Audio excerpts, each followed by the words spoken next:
Sa ibang balita, idinipensa ni Senate President Coco Pimentel ang ipinatutupad na pagbabago sa ilang committee chairmanship sa Senado.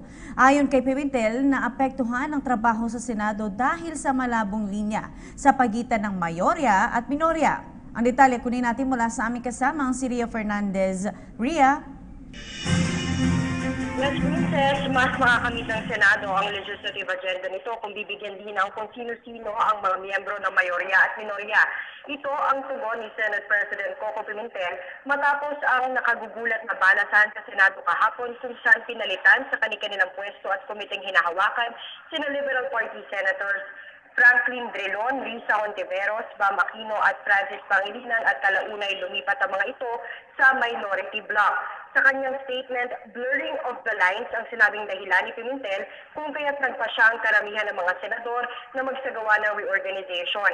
Naapektuhan na rin kasi ang trabaho sa Senado sa puntong nakokompromiso pati ang interes ng publiko. May mga pagkakataon daw kasi na imbes na magkaisa ang majority bloc ay nauuwi ito sa pagkakawatak-watak.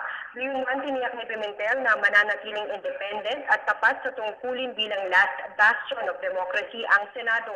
Itinanggi naman ni Senador Manny Pacquiao na may kinalaman ang Malacanang sa nangyari kahapon. Hindi rin daw totoo na ang botohan sa pagdinig ng Senado kay dating SPO3 Arturo Las Cañas ukol sa di umano'y DDS ang dahilan. Kabilang si Pacquiao sa mga nakipagpulong noong nakaraang Martes kay Pangulong Rodrigo Duterte bago niya hilingin sa Senado kahapon na bakantihin ang mga pwesto ng 4 na LP senators. Anya tanging mga hakbang lamang para matugunan ang mga suliranin sa bansa ang kanilang napag-usapan ng Pangulo. Sa bahay na raw niya noong linggo kasi napagpasyahan ang reorganization kung saan nasa 15 senador ang dumalo. Sa kabila nito, Princess, hindi naman totally tinanggalan ng boses ang LP sa Senado dahil si Senador Ralph Recto ang pumalit kay Drilon bilang Senate President pro tempore. Nananatili rin ang Constitutional Amendments Committee kay Drilon, Science and Technology kay Aquino, Women kay Ontiveros at Electoral Reforms kay Senadora Laila de Lima. Mula rito sa Senado, ako si Ria Fernandez para sa PTV News. Maraming salamat, Ria Fernandez.